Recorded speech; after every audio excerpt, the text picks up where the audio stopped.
Welcome back to another new video. तो आज की इस वीडियो में हम एक वेरिएबल पावर सप्लाई बनाएंगे।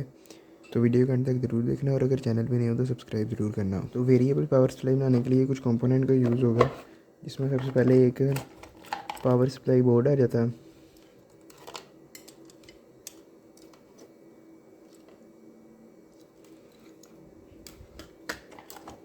उसके बाद एक ये पोटेंशियोमीटर आ जाता है, जो कि पूरी किट बनी हुई है वोल्टेज को या किसी भी डीसी मोटर की स्पीड को एडजस्ट करने के लिए। तो ये एक पूरा मॉड्यूल यूज़ करेंगे हम।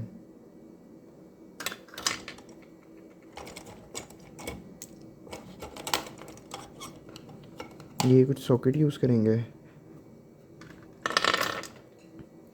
एक तार यूज़ करेंगे जो कि इनपुट के लिए यूज़ होगी,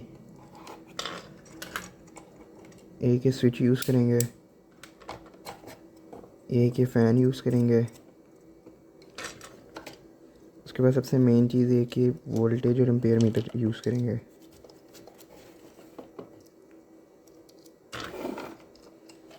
उसके बाद ये एक नॉब आ जाती है जो कि इससे मॉड्यूल किया है, और एक कनेक्टर आ जाता है। तो जल्दी से बनाते हैं।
वीडियो अच्छी लगी हो तो वीडियो को लाइक ज़रूर करना और चैनल को सब्सक्राइब भी करना। मिलते हैं नेक्स्ट वीडियो में।